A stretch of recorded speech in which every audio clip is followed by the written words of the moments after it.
told you that a British poet in 1911 perfectly predicted our relationship with artificial intelligence, not science fiction writers, not futurists, a poet who watched the world's first machine and saw exactly where we'd end up in 2025.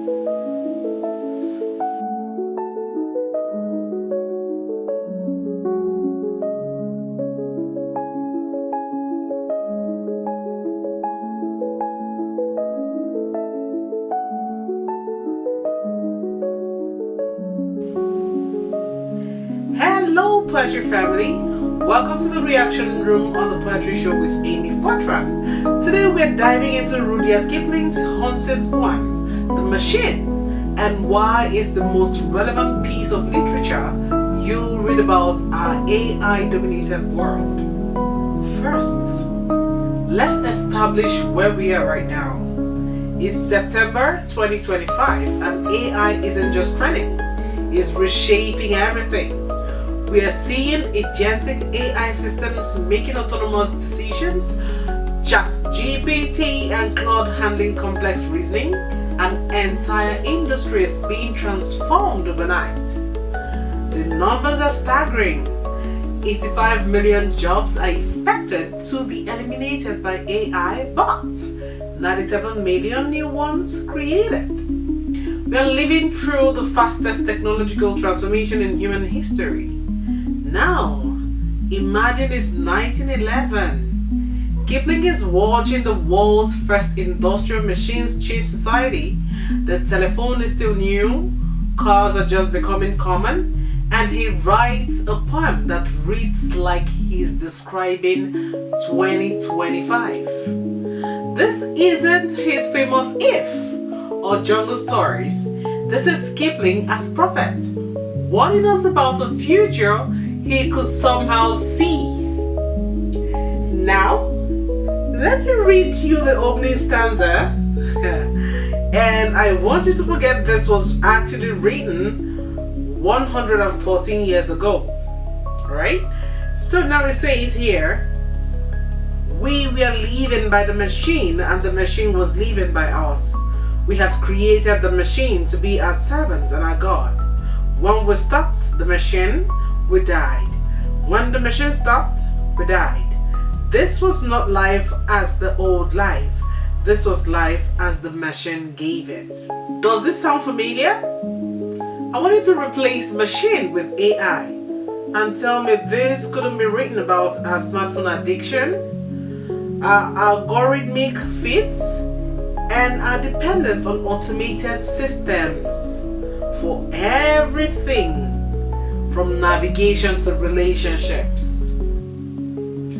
Anyway, right now I would want us to listen to the full poem and its analysis. We were taken from the ore bed and the mine. We were melted in the furnace and the pit. We were cast and wrought and hammered to design. We were cut and filed and tooled and gauged to fit. Some water, coal, and oil is all we ask. And 1,000th of an inch to give us play.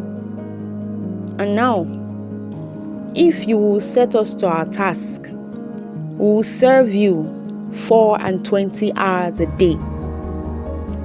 We can pull and haul and push and lift and drive.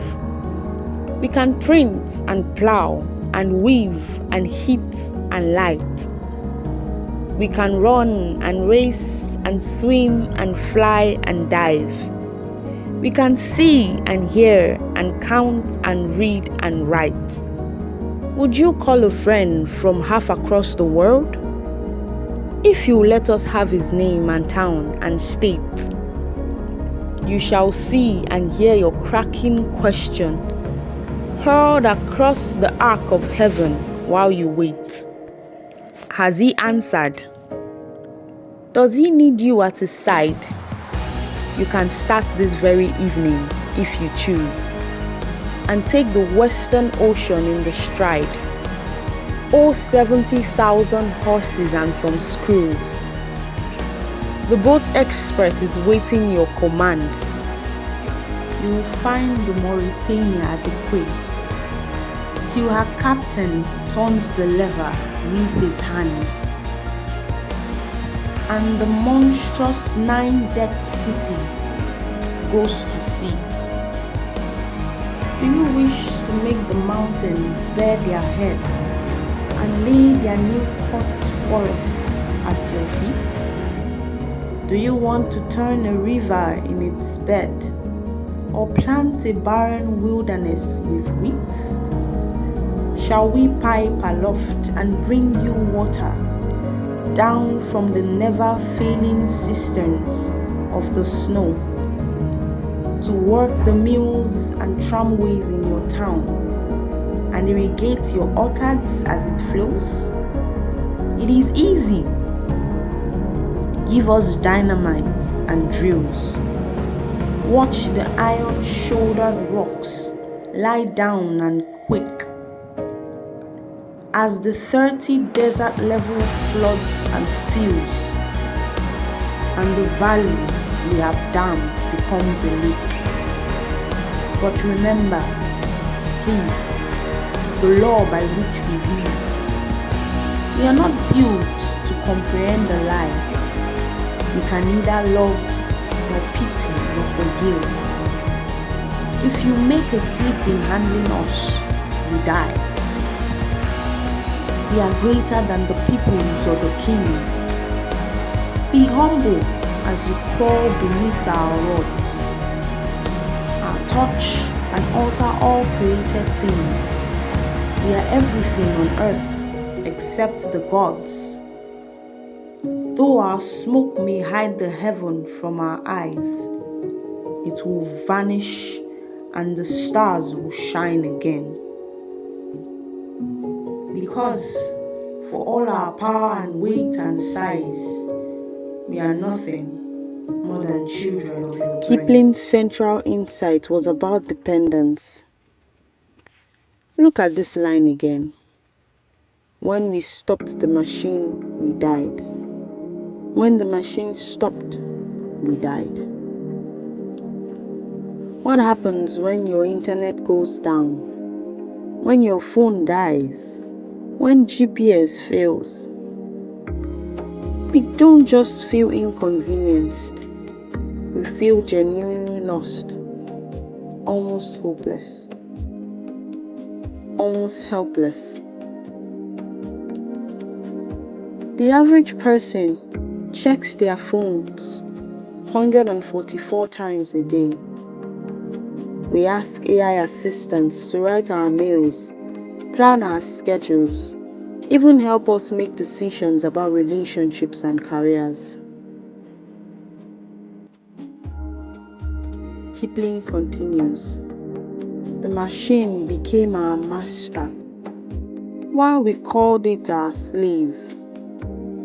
We fed it with our dreams, and it gave us back efficiency. We feed AI our creativity, our writing, our art, our music, and it gives us back what exactly? Productivity? Convenience? But at what cost? Here is where Kipling gets really unsettling. He talks about worshipping the machine, treating it as both servant and God. Sound familiar? Listen to how we talk about AI. Revolutionary, transformative, the future of humanity. We approach it with something closer to religious reverence than tool appreciation. We built temples to house the machine. We trained priests to serve the machine. We forgot that we had hands and hearts and made the machine our hands and hearts instead. Our data centers are the new temples. Tech workers are the new priests. And we are outsourcing not just our labor, but our thinking, our creativity, our decision making. AI now decides who gets hired, who gets loans, who gets medical treatment. We've made machines our hands and hearts, literally. The parallels are stunning. Kipling wrote about people losing the ability to do things manually because the machine did them better. We can't navigate without GPS, can't calculate without phones. Many people can't write without spell check and Google tools. Some can't even think through problems without asking ChatGPT first. And when the machine failed, as all machines must fail, we had forgotten how to be human. We had forgotten the old ways, the slow ways, the ways that made us who we were before the machine taught us who we could become. This when systems go down, when AI makes errors, when algorithms fail, we are not just inconvenienced, we are genuinely lost. There are teenagers who have never used the physical map, adults who can't remember phone numbers, writers who feel paralyzed without AI assistance. But Kipling's deepest insight isn't about convenience or efficiency. It's about what we lose when we let machines think for us.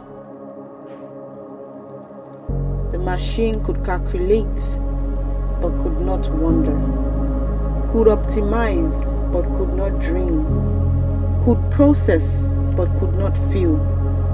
And slowly, so slowly, we didn't notice. We became more like the machine, and the machine became more like us.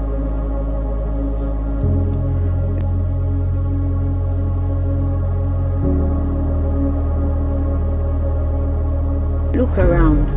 We're starting to think in tweets, in algorithmic patterns, in optimized responses. We've become more predictable, more efficient, more machine-like. Meanwhile, our AI is becoming more human, learning to write poetry, create art, even express what looks like emotions. Kipling saw this coming. He understood that the real danger wasn't machines taking over. It was humans becoming machines. So, what do we do with this insight in 2025? As AI become more capable, more integrated into every aspect of our lives? Maybe we start small. Use a physical map sometimes. Do math in our heads. Write first drafts without AI. Have conversations without looking anything up. This isn't about rejecting technology. Kipling wasn't a Luddite, and neither am I. It's about conscious choice, about remembering that tools should serve us, not define us. Remember the old ways. Practice the slow ways. Keep alive the human ways. For when the machine stops, and all machines must stop, you will still be you. Rudyard Kipling died in 1936. Never seen computers, internet, or artificial intelligence, but he understood something timeless about human nature and our relationship with the tools we create. The question isn't whether AI will change us. It already is. The question is whether we'll stay conscious enough to choose how. What do you think? Are we living Kipling's prophecy? Let me know in the comment section. And don't forget to subscribe to the channel for more deep dives into how literature predicted our world. Don't forget to click on the notification bell so that whenever we bring deep dives like this, you will be the first to get notified. Like or give this video a thumbs up if you loved what you just listened to. Share with your friends who you really need to educate on how AI has really affected our lives today, as was predicted by Rudyard Kipling. Don't forget to follow us on our social media platforms that are displayed on the screen. You can also go to our website www.poetry.ca to have access to poems written by different poets. Till we meet again on the next video, bye for now.